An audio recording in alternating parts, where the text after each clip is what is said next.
de solução de problemas mundiais, né?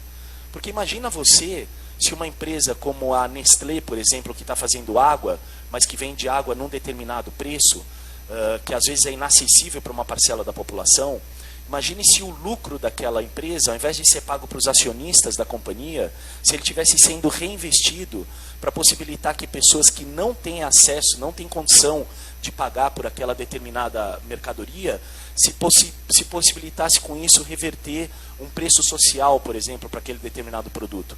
Estou dando um exemplo aqui de água, mas imagine você, por exemplo, se a Adidas pudesse fazer um tênis ou um calçado e vendido a um preço social para gente que nunca tem chance de comprar um calçado na vida. E esse é o caso, por exemplo, de Bangladesh. Por incrível que pareça, é até uma pobreza um pouco diferente da que a gente conhece. O caso de Bangladesh, quando que é mais ou menos essa história de Bangladesh? Sabe o ano mais ou menos? O banco começou em 1976, no livro Banqueiro dos Pobres, está fazendo agora 40 anos nesse ano, são 2 eventos. O Yunus ganhou o Prêmio Nobel da Paz em 2006, então nesse ano a gente está comemorando 40 anos do Grameen Bank e 10 anos do Prêmio Nobel da Paz. E tem uma curiosidade, ele é o único economista Nobel da Paz. Economia nunca é alguma coisa muito afeita à paz, né? Mas... A oportunidade, o capitalista vai e investe. Mas o que a gente tem, assim, o que a gente está chamando a atenção aqui no evento é para os negócios que não enxergam essas pessoas, às vezes da base da pirâmide, ou não, porque eu também falo que há problemas sociais que não tem nada a ver com pobreza, é bom destacar isso, mas que vê as pessoas não só como consumidores, mas como cidadãos. Né? E aí como portadores de direitos e deveres e, portanto, não apenas como uma fonte de renda para o meu acionista. Novamente, nada contra, mas a gente olha, a perspectiva americana é muito pela BOP, e é o que mais vem ressaltando. Na Europa é o cooperativismo, associativismo, então tem uma ideia em torno dessa questão, e na América Latina mais vinculada aos problemas realmente sociais, são muito ressaltados. Mas essa é uma classificação teórica. O nosso banco de dados, que nós fizemos uma pesquisa tentando fazer um levantamento, a gente quer compartilhar isso o mais breve possível, tá, Rodrigo? E por isso que eu estou falando em público, foi uma pesquisa financiada e apoiada pelo ICE, Instituto de Cidadania Empresarial, e a gente quer compartilhar 2 bases de dados. Uma pesquisa da produção científica no Brasil, na América Latina e no mundo, sobre o tema. A gente não acha correto ficar para nós, ou ficar, agora eu tenho uma base minha. Nós discordamos disso. Então, o mestre agora se formou comigo, meu ex-orientando, a gente já tinha um acordo desde o início, junto com o ICE, de que essa base, uma vez formada, seria compartilhada. Então, a gente quer compartilhar, mesmo que você seja mais practitioner, mais da ação, eu acho que ter acesso a essa informação é crucial, para você saber o que está acontecendo no Brasil, na América Latina e no mundo. E a outra base são de negócios existentes no Brasil e que a gente vê uma diversidade. Então, essa classificação, Europa, Estados Unidos, América Latina, ela é um pouco... Ela não corresponde à base que a gente viu empírica, ou seja, os negócios que existem no Brasil. A gente tem uma diversidade, realmente, de fenômenos que estão acontecendo no Brasil. Aliás, estava muito de acordo com o gráfico que a Carla montou. Ela vai desde as organizações mais filantrópicas, sociais, até as empresas, efetivamente, que enxergam na base da pirâmide a oportunidade de negócio. Então você tem aí um extrato e um nível de diferenciação. Você tem organizações que vão da cooperativa, do instituto, até empresas privadas, que, por exemplo, tem uma empresa chamada Vai Voando, que faz venda de pacotes e voos turísticos parcelado para a classe C. Né? Então, são negócios desse tipo. Mas a gente tem a Vivenda, que é mais da base da pirâmide, tem um raciocínio muito próximo de negócios sociais preconizado pelo professor Yunus. E eu só queria acrescentar um aspecto que é importante para todos nós, e eu acho que o professor Yunus ele contribui bastante nesse sentido, que para ele disseminar a questão do microcrédito, o conceito que ele trouxe à tona, ele fez uma entrevista maravilhosa no Roda Viva, uns 15 anos atrás, que ele conta que ele levou uns 10, 12 anos para entender o que é extrema pobreza.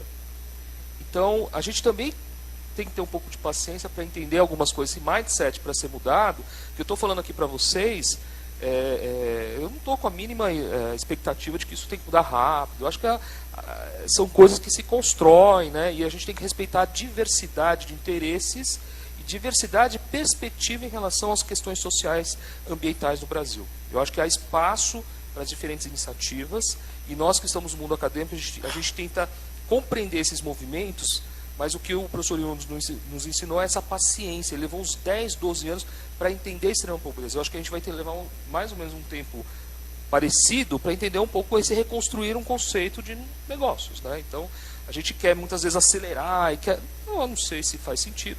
Agora, nós que estamos lá nas escolas e tal, na formação, a gente tem que ter paciência, porque conceitos novos, ideias novas, elas levam tempo para serem entendidas, praticadas, etc. Mas o que eu posso dizer para vocês é que os jovens querem, tá?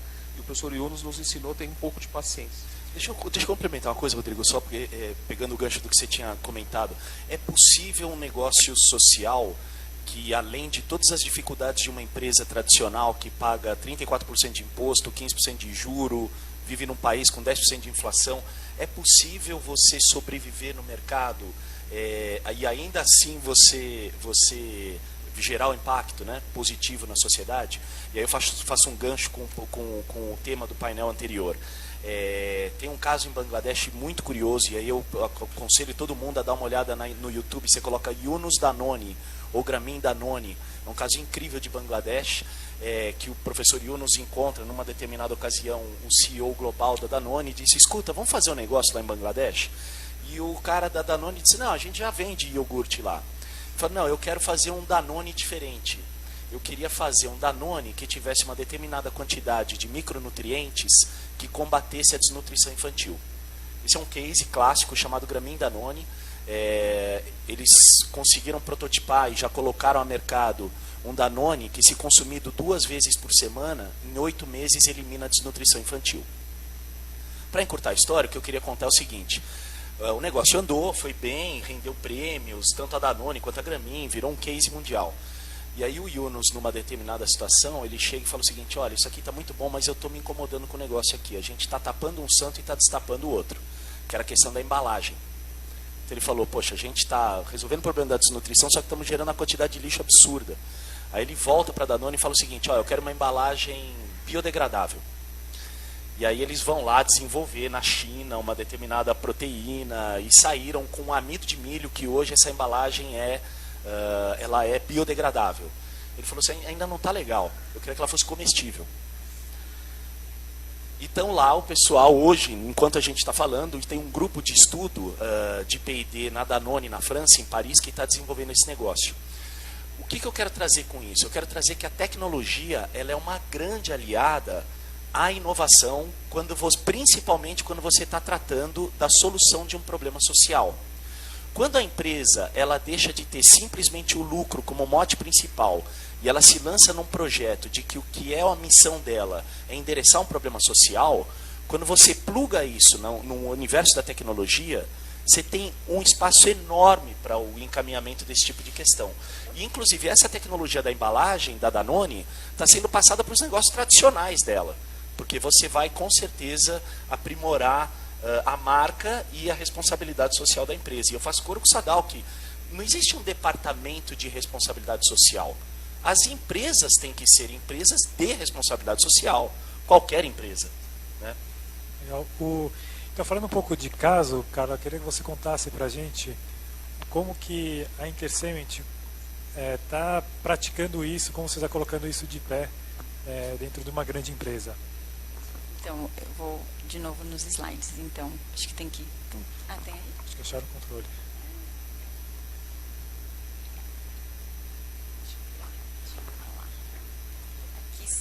Acho só esse aqui. Pode começar, acho que é interessante. Bom, já botei toda a cola, né? Mas, enfim, eu acho que essa é a evolução, né? Se a gente tinha do modelo mental do mindset, né? Se no século XIX as empresas estavam preocupadas unicamente com retorno, no século XX elas incorporam essa questão de risco e retorno. E as do século XXI, inegavelmente, vão ter que, se elas querem ou não querem, mas cada vez mais vai ter uma pressão para que elas gerenciem retorno, risco e o seu impacto. E para isso tem milhares de instrumentos já, né? Enfim, todos os Dow Jones Sustainability Indexes e não sei o que, etc., e outros que vão se aprimorando, mas é nessa linha, né? A gente fala, olha, agora se você está poluindo, né, isso é um risco, e aí eu também vou querer saber, então, o impacto agora e para as gerações futuras, né? E como é que você... E aí, se você não tem isso, vai ser muito mais difícil você ter acesso a crédito, você ter acesso a mercado, e etc, etc. Então, a mensagem só ficou tudo muito mais complexo, né? Os negócios. Bom, aqui eu nem vou entrar, porque senão a gente vai ficar aqui até amanhã. Depois, se você quiser, você pega isso daqui. Né? Bom, o que a gente está fazendo com a Vivenda? Então, a Intercement é uma empresa de cimento, né? Que atua aqui no Brasil e em outros 7 países. E isso nasceu de uma interação entre o Instituto, que é onde eu estou atuando parte do meu tempo, e a área de inovação. Então, o gancho mesmo que o Luciano deu, né? A área de inovação, P&D e sustentabilidade está toda junto. E aí a gente tomou uma decisão de fazer um aporte na Vivenda. A Vivenda é uma empresa, foi criada, é uma startup, então uma empresa que está começando, né? Mas o modelo de negócio dela é fazer reformas em comunidades de baixa renda, oferecendo soluções em 4 vertentes. Então, uma delas é na questão do projeto, segundo na compra de materiais, terceiro na execução e, finalmente, no seu parcelamento, né, na parte financeira. Por quê? Porque viu que as pessoas de baixa renda, quando elas vão fazer reformas nas suas casas, elas pagam um poverty penalty, né, uma penalidade da pobreza gigantesca. Né? Elas começam a fazer a reforma, normalmente já são pedreiros, etc., vão fazer no final de semana, daí arranja um bico, então larga aquilo e vai, cimento é um horror, uma vez que você abre, mistura lá, se você não usa, ele endurece, daí você joga fora, aí você compra todo o material, daí você chega lá, você vê que não é exatamente isso que você queria, você pega e joga fora de novo, ou compra tudo de novo, enfim. E aí fica aquela reforma que você quer abandonar, né, e eternamente ali naqueles seus 4 cômodos, um deles está sendo reformado, então você está enfiado em 3 e aí é um estresse geral. Né? Então, o que eles perceberam? Primeira coisa, está muito voltada à questão da saúde. Né? Então, o propósito da Vivenda é melhorar a qualidade de vida e saúde das pessoas que estão morando no que a gente chama moradias inadequadas. Esse é um mercado de quase 11 milhões de habitações no Brasil. Né? É o dobro, quase o dobro de novas moradias que a gente precisa. E que com ventilação, umidade e certos cômodos sendo melhor adequados, como cozinha, banheiro, etc., você melhora aquela casa, né? Aquele local.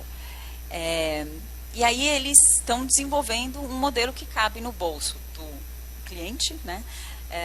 E que é um modelo que vai ser rentável como negócio. Então, não é uma filantropia. Eles têm 2 grandes clientes, eles têm alguns que eles fazem de reformas para o que a gente chama pessoas que estão em situação de vulnerabilidade social extrema, então deficientes, pessoas muito idosas, etc. E aí tem alguns institutos filantrópicos, pessoas físicas, etc., que financiam essas reformas para essas pessoas, e a grande maioria é uma carteira de famílias das classes C e D que acabam pagando um parcelamento por aquela reforma. A reforma sai em máximo 5 dias e custa um ticket médio aí de R$5.000.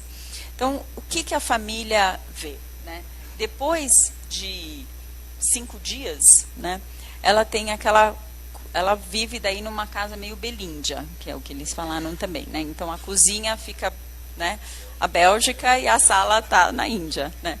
E aí começam as coisas, não entra com o pé sujo na minha cozinha, né? Então, começa a varrer a sala. Daí você fala, bom, você está trazendo essa sujeira lá de fora, então vamos varrer ali de fora. Aí você chama o vizinho para ver a sua nova cozinha. O vizinho fala, pô, que legal, você tem uma cozinha, eu também quero. E aí você começa um movimento de autoestima, que eu acho que isso foi muito falado, né, na primeira parte de manhã, que é inacreditável. Então, essa parte a gente está tentando capturar, né, e mensurar o valor disso também com a GV. Mas o incrível é que para a empresa, né? Então, como é que a gente vendeu isso dentro da Intercement? Nas reformas, cimento é o item número, sei lá, 6 e um saco de cimento, eu vou falar para vocês, 50 quilos de cimento custa tipo R$20, né? Então, assim, não é um item mais valorizado, né? E vai fazer a grande diferença ali. O convite foi da gente começar a entender a lógica desta base da pirâmide, porque tem um mercado gigantesco, que é esse de 11,5 milhões de moradias consideradas inadequadas. Segunda coisa é que nós somos um parceiro interessante para o Vivenda, porque nós temos um relacionamento com a cadeia da construção civil. A gente conhece o pessoal da Lorenzetti, da Vedacity, da BASF, da TTT, né? E que também não tem uma ligação diretamente com essa nova clientela. Então, que tipo de clube da indústria, né, a gente pode colocar junto para aí sim adequar, e aqui é o grande desafio, né, que é como é que a gente inova não só no produto, no serviço, mas na logística, na distribuição. Se a gente continuar como a gente faz hoje, que é com um distribuidor específico, né, a gente não vai ter escala, né? E assim nós e todos esses grandões. Então, parte desse relacionamento é justamente juntar esse diálogo para que ele seja oportunidade, mas, de novo, de negócio. Enquanto isso for uma oportunidade que eu acho bacana, estou no Instituto, e o meu colega na inovação acha bacana, não vai ter escala. Então, como é que a gente engaja o pessoal de suprimentos, o comercial, a inteligência de logística, distribuição, etc., para eles verem que aqui tem uma oportunidade diferente, né, da gente acessar um outro mercado como negócio. E aí eu acho que o céu é o limite. Mesmo porque a gente está em Moçambique, a gente está no Egito, a gente está em um monte de lugar que também tem um monte de casas inadequadas, né? Então, tem aí um interesse. E isso a gente fez, então, não por uma doação, comprando um equity, né? Então, a gente fez um investimento nessa empresa. Hoje, um dos nossos diretores está no conselho. A gente também montou um conselho fiscal para a empresa deles. E a gente espera ter retorno desse recurso, né? Daí, para o seu ponto, é para distribuir o dividendo dele, você tão pequenininho, né? Enquanto a gente está ali pequenininho, não, é até para a gente reinvestir mesmo, para a gente poder escalar e etc. Mas eu acho que até a perspectiva de que alguns negócios podem gerar dividendos para os acionistas ou outros investidores também é um atrativo para você atrair um pool, talvez, né, de investidores enfim, mainstream, assim, ou, sei lá, tradicionais. Então, a gente fez isso por meio daquela plataforma que chama Brota. É uma plataforma aberta, qualquer um de nós pode entrar lá e, tá bom, ao invés da poupança, vou botar R$1.000 na plataforma Brota, numa empresa A, B ou C, que está gerando esse impacto social e vai me pagar os R$1.000 plus os juros, acho que é de poupança mesmo, em X tempo, né? Então, esse foi o caso que a gente fez ali. Legal. E eu queria saber do Yunus, como é, primeiro assim, explica um pouco como é que funciona, né? Vocês são uma aceleradora e eu acho interessante, você fala também um pouco quais são os fundos, né? Porque já existe dinheiro no Brasil hoje para isso, então é uma coisa que estamos aqui sonhando, né? E falar um pouco da realidade também do que já existe aqui no Brasil. Bom, no Brasil a gente tem, como o Rodrigo comentou, a gente tem uma aceleradora. Para quem não é muito familiarizado com essa terminologia de startup, a aceleradora nada mais é do que você fazer assessoria para o empreendedor tirar uma ideia da cabeça ou do papel e transformá-la num negócio efetivamente. E isso é muito recorrente, porque o empreendedor, eu costumo dizer, o empreendedor é um super-herói, de verdade, assim, de verdade mesmo. Eu tenho maior admiração por quem tem o viés de acordar de manhã todo dia falando, olha, esse é o meu negócio, é a minha paixão, é o que eu faço. Então, mas muitas vezes esse pessoal não sabe o que é um balanço, não sabe o que é imposto, não sabe o que é a diferença entre ISS, ICMS e imposto de renda. Então, não sabe quanto custa o meu produto. Eu sou um cara genial aqui para fazer moradia, quanto tem que custar essa reforma?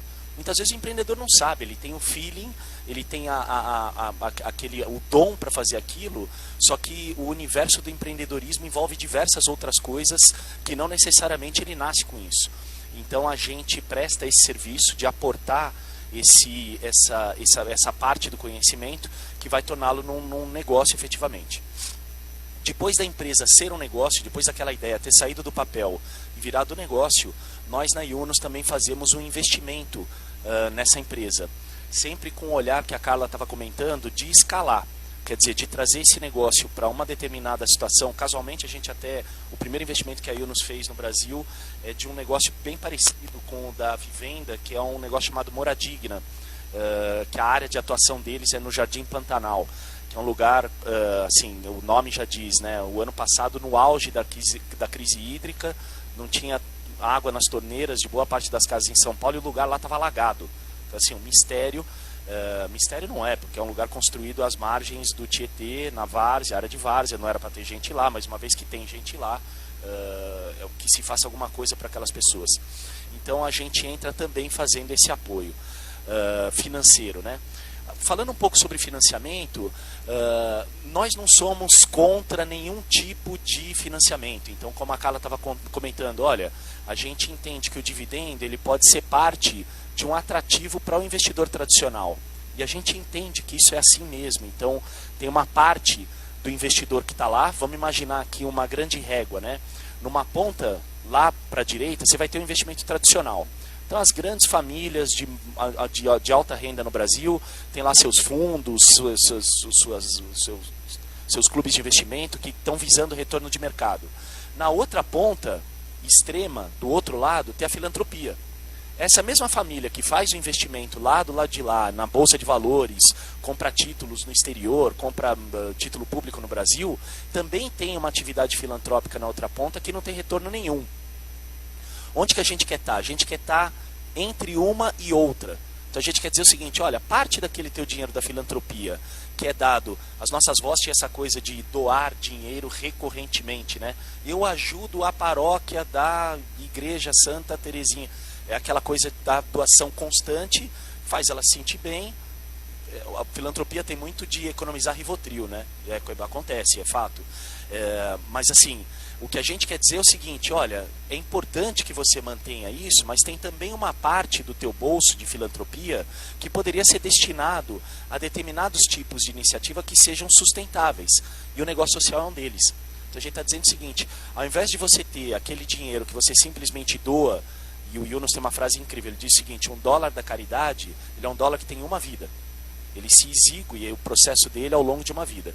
E $1 emprestado para o negócio social, ele pode ser reciclado diversas vezes. Por quê? Porque você empresta, o dinheiro volta, eu posso emprestar de novo, fomentar um novo negócio, e aí vai, você gera um ciclo virtuoso em cima do negócio.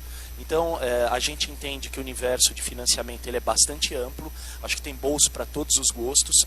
Hoje, na Yunus, a gente pode fazer acesso a um recurso internacional da nossa organização lá fora, mas a gente agora, no momento, a gente está exatamente numa fase de captação de recurso local para fazer, vai ser o primeiro fundo de investimento em negócios sociais, e aí negócios sociais propriamente, e a gente vai usar esse veículo como um instrumento, como eu digo, é uma bicicleta que parou de pé, né? Porque ela recebe o recurso, repassa, então eu não vou ter que o ano que vem bater na porta de novo, lembra que eu vim aqui o ano passado, eu ajudei a Moradigna, olha, esse ano agora eu estou ajudando não sei quem, será que você pode me dar... Então, assim, é um mecanismo que você cria que perenemente ele é usado como um veículo de financiamento para essas iniciativas. Legal. Se me dá um minutinho até para complementar o papel do Yunus. Na verdade, um trabalho que eu tenho feito fora do mundo acadêmico, até para possivelmente empreender um negócio social, e eu tive dialogando com a segunda maior empresa de RH do mundo, que é a Randstad. E a Randstad tem uma parceria com o Yunus, e eles estão bolando 2 negócios sociais, assessorado pelo Yunus. Eu sou testemunha pelo trabalho que vocês executam, e eles, por serem uma empresa de RH, a segunda maior empresa de RH do mundo, eles estão trabalhando na criação de uma empresa para mão de obra temporária, que eles consideram um problema social e de negócios. Então eles querem criar uma unidade, uma empresa, um negócio social, e uma outra com portadores de deficiência, pessoas com deficiência, e aí eles querem criar 2 negócios sociais, eles já definiram. Isso está no portfólio mundial da Randstad, que eles estão presentes em 39 países. Então o que a Yunus tem feito é impactando inclusive grandes empresas. Por isso que acho que era bom assim. Deixa eu comentar isso aqui porque é importante. Depois dessa história da Danone que eu estava contando aqui, diversas empresas falaram o seguinte: olha, além da responsabilidade social, é óbvio, não vamos nos enganar que achar que todo mundo já estamos lá, a gente ainda não está lá, mas o marketing desse tipo de iniciativa, o benefício de goodwill para a marca que teve para a Danone, por exemplo, é um negócio difícil até de quantificar. E a partir daquilo, diversas multinacionais começaram a procurar a Yunus no mundo para dizer o seguinte: olha, vamos fazer outras parcerias. A Veolia é uma empresa francesa de água, tem essa parceria em Bangladesh. A Intel tem uma parceria com a Yunus em Bangladesh também para desenvolvimento de computadores acessíveis para baixa renda. Posso falar aqui da BASF, a própria Adidas, enfim. E a gente começou a descobrir que o empreendedorismo não precisa ser só da pessoa, pode ser de uma grande empresa também, no modelo da Danone. Então aqui no Brasil a gente criou um segmento da companhia chamado Yunus Corporate Action Tank. É um nome assim, super impactante, mas para dizer que, na verdade, o que a gente está fazendo é que grandes empresas, se questionem a respeito de: olha, será que eu não posso fazer um negócio social? Não queremos mudar a vida da Randstad, da Cosan, da Nestlé, vão seguir do jeito que elas estão, mas será que uma parte, que você use uma verba de marketing combinada com responsabilidade social para desenvolvimento de um núcleo? E a gente está super satisfeito com o que tem vindo, não só da Randstad, mas de outras. Vocês vão em breve começar a ouvir joint ventures entre a Yunus e grandes empresas no Brasil produzindo negócios sociais. Legal. Tem uma pergunta aqui, tem várias e o tempo acabou, mas eu acho que isso para mim tem bastante valor. Que a pergunta na sua opinião, a geração Y busca empresas que fazem a diferença no âmbito social, porque é uma geração que realmente quer fazer a diferença, ou porque é bonito mostrar que se importa com esse tema. No final das contas, e até eu queria ouvir um pouco até o relato pessoal de vocês, que é o que motiva, né, vocês a estarem trabalhando nesse tema, né, e que eu acho que tem uma questão de identificação que eu acho que tem a ver com essa geração, né? Bom, respondendo rapidamente, essa geração que aqui está, jovens, tá? 16 a 20, 25 anos, nesse range, é uma geração que está colocando as grandes empresas em desespero. Porque as grandes empresas não conseguem mais atrair a atenção desses caras. Eu sou do Citibank, eu sou não sei do que, eu sou do Itaú, eu sou não sei da... Tanto faz. Juro, é isso que os jovens pensam, as empresas já sabem disso, estão desesperadas. Por quê? Porque eles não fazem sentido. Vocês podem acompanhar, até citei o Banco Itaú, desculpa, né? Qualquer nome, qualquer grande empresa, na verdade, não é o caso específico. Mas o Banco Itaú, vocês podem ver o comercial, que eles estão falando sobre leitura, educação, porque banco mesmo, qual é o sentido, né? Uma moeda em plástico, isso não atrai ninguém, o jovem mais ainda. Então, os jovens eles têm 2 características muito diferentes da minha geração, que a minha geração trabalhava, não se questionava tanto sobre essa questão do sentido do negócio, tem que trabalhar muito, vamos. O jovem hoje trabalha de acordo com o que ele quer, o que ele pode, ele quer mais equilíbrio pessoal, familiar, para outras dimensões da vida, e é outra coisa, eu quero só trabalhar com o que realmente faz sentido. Isso está deixando as grandes empresas muito preocupadas. Bom, eu sou rebelde, não faço parte dessa geração sobre esse aspecto, mas eu acabo louvando os jovens sobre isso, até porque eu acho que a ideia de equilíbrio faz muito sentido, né? E a ideia de fazer algo que tenha, né, um impacto, isso também fez parte da minha trajetória, né? Então é claro que hoje como professor pesquisador e amanhã como empreendedor, como já fui, faz parte da minha trajetória, é o que faz sentido, é o que me deixa feliz. Eu acho assim, tudo que eu faço é para tentar abrir as portas para quem também quer fazer, né? Então isso para mim faz sentido. Então independente de onde eu estou, é isso que eu tento trabalhar. A Carla teve na minha história quando eu era universitário, né? Sou extremamente grato.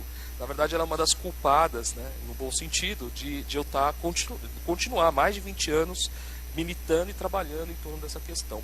Eu acho que como nós, existem outros, né? Mas nós como professores tentamos inspirar uma geração, mas ela já é muito aberta a isso. A gente fala, o cara fica doido.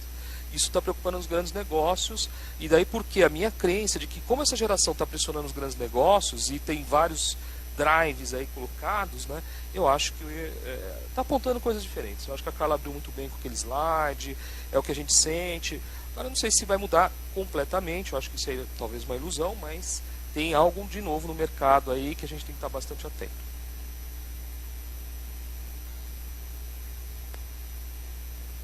Bom, eu... Sim, quero...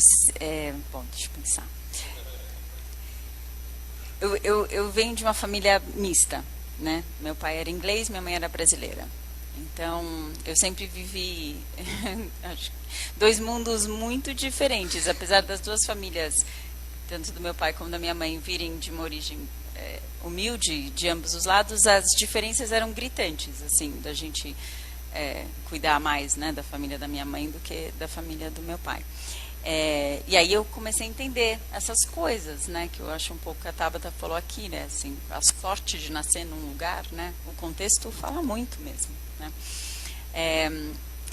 E eu tive o privilégio de estudar numa escola fenomenal, assim, e super privilegiada, e eu morava num lugar que eu atravessava a rua e ia andando numa determinada época da minha vida, minha mãe já deixava a gente ir a pé. E me incomodava muito ver as pessoas que ficavam naquela esquina ali da 9 de julho, né? Eu falava, será que é isso, né? Eu tive a sorte de nascer numa família e essa não teve essa sorte, e vai ser sempre assim essa diferença, né? Aí eu fui para a faculdade, lá na faculdade que eu descobri esse mundo do terceiro setor, eu não tinha a menor ideia que existia. E lá eu descobri essa coisa que chamava organizações sem fins de lucro e não governamentais. Falei, céus, o que elas são? Então é tudo não, né? E aí eu descobri uma fundação fenomenal chamada Fundação Kellogg, né? E fui trabalhar com o Marcos Kissel, que foi um chefe também incrível, porque eu acho que ele não sabia a palavra não. E aí eu acho que aprendi realmente com esse mentor aí de que tudo é possível, né? Você tem uma boa ideia? Minha ideia era péssima, né? Não, muito boa, mas vamos pensar assim, tal, tal. Então, eu acho que isso foi muito determinante na minha vida. Mas o que eu não queria parecer pretensiosa, mas eu nunca imaginei que a vida podia ser compartimentalizada. Eu nunca pensei num trabalho de 9 às 5, você vai para casa e faz outra coisa. Se você está lá, você tem que estar lá por uma paixão, porque você super se identifica com aquilo, porque aquilo lá é algo que te faz acordar no dia seguinte para ir de novo, porque senão... E talvez eu tive essa experiência, assim, mais ou menos aos 19 anos. Eu estava fazendo uma experiência que eu odiava numa empresa que me pagava, era perto da minha casa, etc. E larguei para fazer um trabalho voluntário que eu pagava para ir de ônibus e tarari, tarará. E aí eu vi que não dá para uma pessoa como eu, né, assim, meu perfil, eu não conseguia conciliar essas duas coisas. Eu falava, faz isso, mas em casa você faz o que você quiser, né? E eu acho que a gente está vendo uma geração que cada vez mais vê isso junto, né? Junto e misturado. Então, concordo com o Sadal, acho que as empresas, no fundo, elas têm um grande propósito. É aquela coisa do CNPJ, né? Qual é a sua razão social? A razão social, né? Seu nome, mas assim, sua razão social. É resolver alguma coisa na sociedade, né? Eu vou fazer um produto aqui, vai te embelezar, que vai te facilitar, que vai te levar de A para B, sei lá, né? Mas eu vi uma necessidade e eu vou aqui resolver e você vai me remunerar por isso, óbvio, porque aí é ganha-ganha para todo mundo, né? Agora a gente tem que, acho que, destravar, sabe? Tem muitas coisas que estão travadas nas empresas, né? E elas realmente entram num modo... E quando eu fui trabalhar na empresa, eu brincava muito nisso. Eu falava, minha trajetória inicial foi no terceiro setor. Eu falava, no terceiro setor a gente pensa demais e faz de menos. Mas na empresa, às vezes, a gente faz demais e pensa de menos. Porque também a gente nem pergunta por que a gente está fazendo agora uma coisa, né? Eu rapidamente, antes de trabalhar na Yunus, eu trabalhei por mais de 15 anos no mercado financeiro. então participava assim de altas rodas, e eu sempre falava, gente, não é possível que eu esteja fazendo isso só pro lucro de um cara, ou de meia dúzia de caras. Um negócio que me incomodava, assim, de falar, poxa, tantos anos de estudo, tanta dedicação, tanta prova, noite mal dormida, para isso. E foi uma felicidade encontrar a Yunus, porque na verdade eu não joguei fora tudo aquilo. Acho que a gente nunca joga fora nada na vida, né? Mas eu tenho a felicidade de tudo que eu passei pelo mercado tradicional, eu colocar hoje a serviço de uma coisa que me dá propósito, me dá alegria. E a gente brinca que quando você faz o que você gosta, você trabalha 24 horas por dia sem nenhum problema. Então a gente é uma empresa de gente que trabalha, todo mundo, o pessoal está falando aqui Hangout, Skype, a gente é assim, a nossa empresa, cada um num canto, e a gente está o tempo inteiro plugado, WhatsApp, assim, 24 horas por dia com a maior alegria. Legal, obrigado por compartilhar esses depoimentos, acho que são muito inspiradores. Bom, com isso o tempo já acabou. Queria agradecer a vocês por compartilhar também o conhecimento com a gente. Foi ótimo, acho que deu certo. E é isso, agradecer ao público. Acho que a gente vai ter uma palavra final para finalizar, né? Sim. Bom, uma salva de palmas aqui para...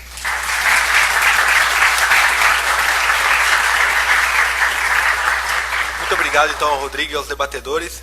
E por aqui vamos encerrando o 6º Fórum